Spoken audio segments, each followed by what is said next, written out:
Today I'm at Evergreen Power. I got room in my truck, so I'm gonna pick up a new piece of equipment for you guys to see. Here we go, we're going inside. So this is Evergreen Power. We've gotten some ECHO products here in the past. They also have Husqvarna. Going in to talk to Joana because I got something I gotta buy. I am here at Evergreen Power and I'm with Joana today, and she has stuff that I want. Well, she has stuff we all want. Yeah. You have all the stuff. So you guys, obviously, you have Husqvarna, you have ECHO, you have, is it Toro? You got a lot of Toro stuff. Exmark would be our other main brand. Right, so those are your main ones. And I've came here before and we've gotten some ECHO chainsaws that we've used, have been awesome. But today I have something different that I want, need, and desire. Something I've been wanting for about 2 years now. And I've borrowed my brothers and friends, and this is what we're here for today. Power washers. And they got 4 main ones here. There's the, is it pronounced Eagle? Yep. Eagle. And that is a battery one, right? Correct, yep. So it's a 56 volt system.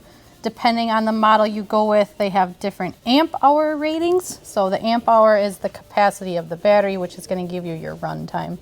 So this particular one is going to come with their, not quite as large of the battery, but kind of middle range 6 amp hour. So you can change your PSI on the fly, which is a little different than a gas one, because you can set basically your power and your speed with just the touch of a button, whereas with a gas powered one you're going to be adjusting with the unloader system. So a little bit more on-demand pressure with a battery one than you'd get with gas. And then you said if you're running at your turbo, you've got about 20 minutes. Correct, yep. So it's, but if you got the Eagle stuff, you can swap out a battery. Exactly. Across their whole lineup, they utilize the 56 volt battery. So any of their batteries will work, whether it's a small 2 amp hour all the way up to, I believe their biggest one now is a 12 amp hour. And then what is their charge time?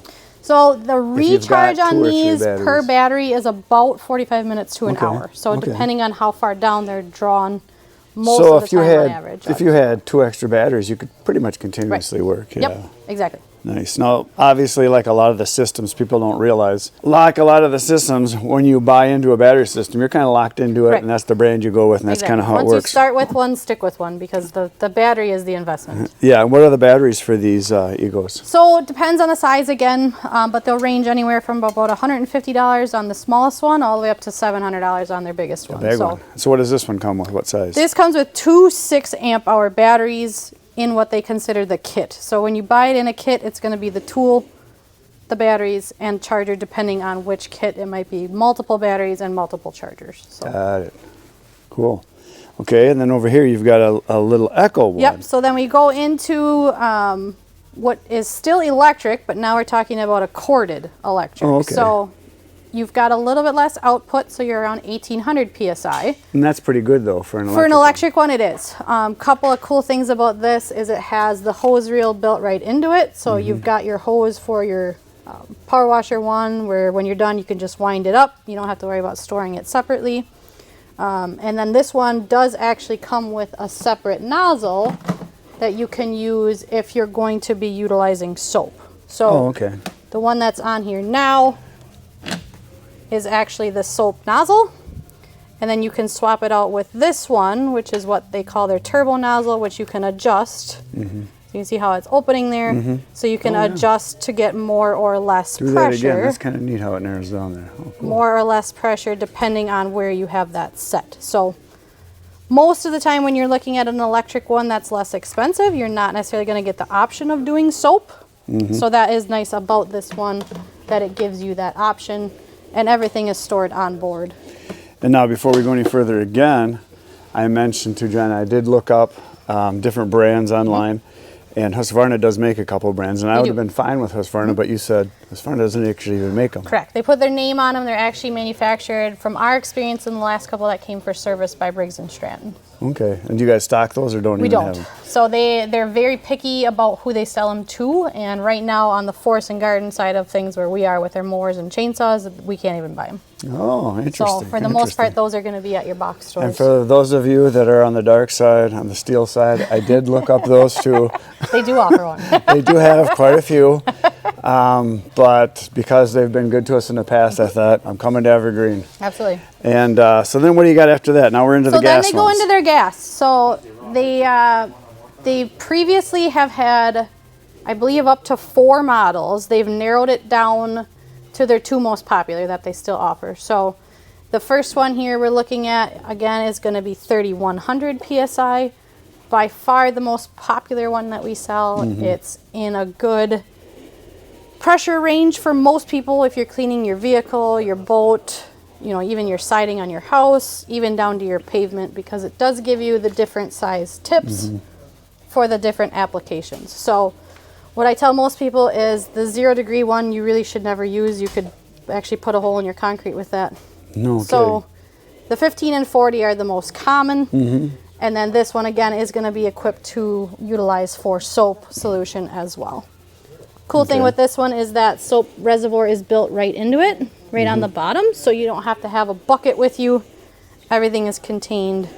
So then how do you right turn on it the on machine. from soap to not soap? As long as there is solution in this tank and you are using that nozzle, it knows to pull from that system. Got it. Okay. So anytime there's solution in there, it will pull through, and there's a hose that runs underneath and up to the pump in the back, and it will pull through the solution. And it's a 212cc engine? 212 cc's. This is branded their engine. It's a Lonkin engine, which is used on a lot of small engines.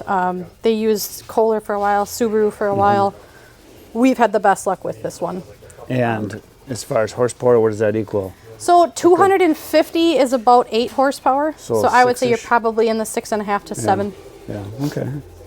And then you got a bigger boy here. Then it goes up to the biggest one. So this is a 4200 PSI. Again, it's going to give you the different nozzle options. This actually has a Honda engine on it. Oh, nice. So this is a very nice machine. So is this more of a pro model? Yes. And so your contractors are using this? Exactly, yep. So if you're looking to clean, you know, a couple inches of mud off of dump trucks, you know, excavators. I have a couple of guys that own their own trucks. They're over-the-road truckers. They use it for cleaning off their trucks and trailers. Again, you can utilize soap. This one has a separate nozzle, so you'd throw this into a 5-gallon pail of solution. And again, you'd utilize that soap nozzle when you're ready. Well, I'd have to say this is the one I want. But to gain just another 1,000 or so PSI and spend 3 times as much. Right, it is quite a For bit. what I'm going to use it for, this is probably the one. And I'm kind of leaning, obviously when I first started looking, I didn't even know that there were, I guess I knew there were battery options and I reconsidered it. And I started looking at the different ones they have, because they have battery ones and obviously corded ones. But this is about the size that I guess would be about right for what I'm going to use it for. I'm going to use it for cleaning the tractor, obviously, my truck, things like that, maybe the trailer. Once a year, you know, when we go through mud and stuff, I can hose it off. But really the main reason I'm buying this today is for my other channel out of the woodyard. I've got 2 deer skulls that I want to do European mounts on. I want to use this instead of going to the car wash. Because that's what I've done in the past. It works. And I've done it at my brother's because he's got a power wash. We usually did a whole bunch of them, but I've always wanted my own, so I think that's the winner. Let's do that one. They're nice machines, that's for sure. Yeah, it'll work. So what do I need to know about it? So really, a lot of the starting factor is very similar to a Honda engine. If you've got like a GX160 or if you've ever seen one, it's almost identical, truthfully. So everything is going to be right here on the front of the engine. So you've got your throttle at the top here, choke in the middle, Gas on, gas off. and then that's the fuel shut off. So anytime you're transporting it, I recommend anybody that's transporting anything, whether it's a snowblower, a generator, power washer, anything like this that has a fuel shut off, anytime you're transporting it, turn it off. I've learned that the hard way. That will help with you getting home and having a puddle of gas underneath it. Now this has got the solid tires, right? This one does, correct, yes. Yep. So really you don't have to worry about anything there. The pump at the back here is where you're going to connect.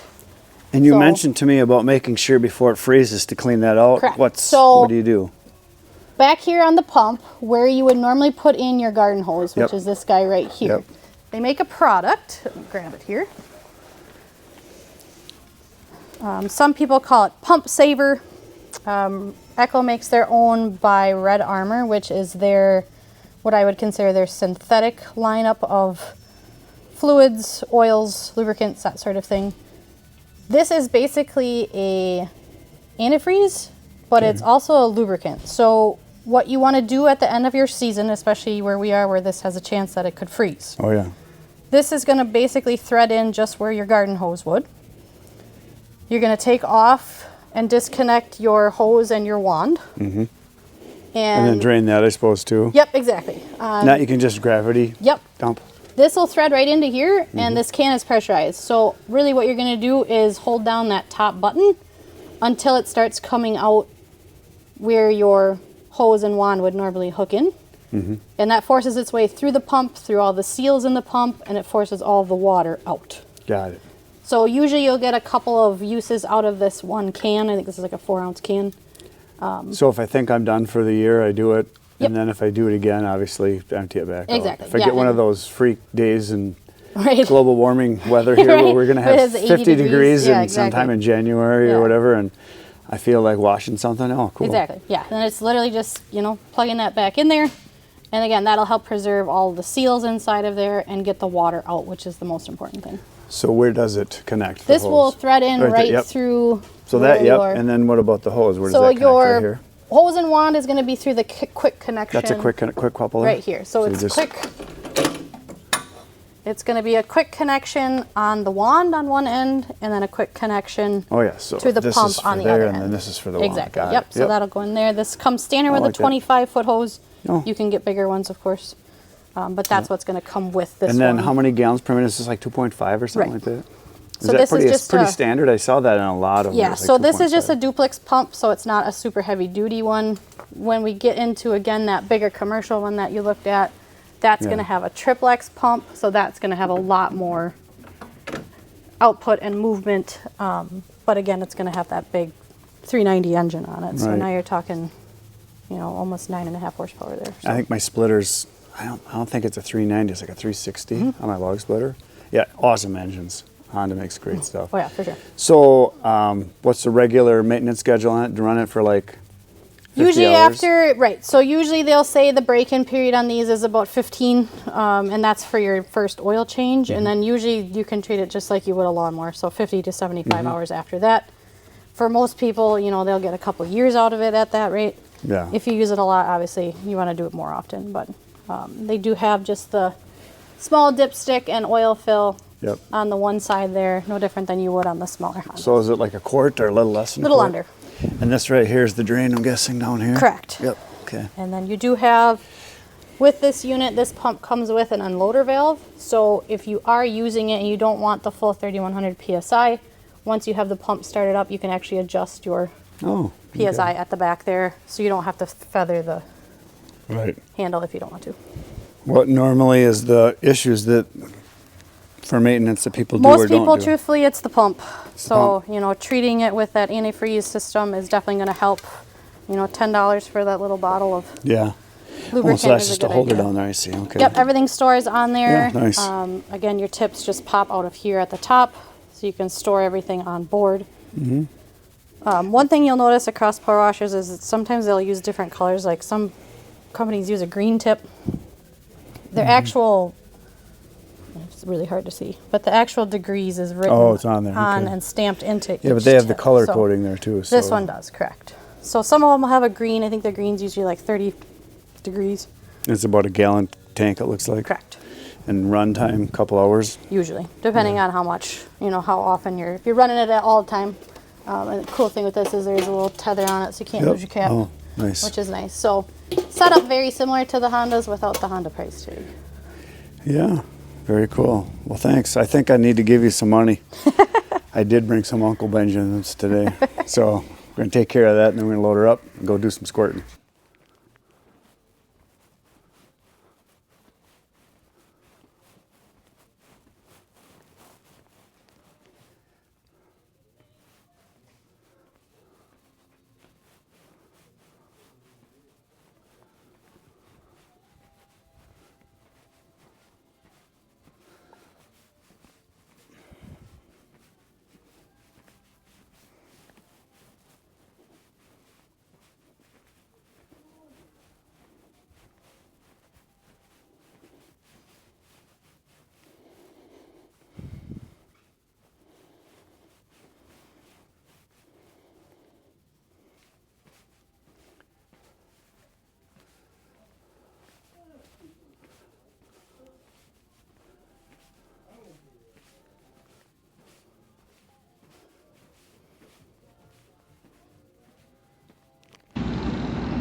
and gas in there, so if it sits in there a while, it's not gonna do you any harm.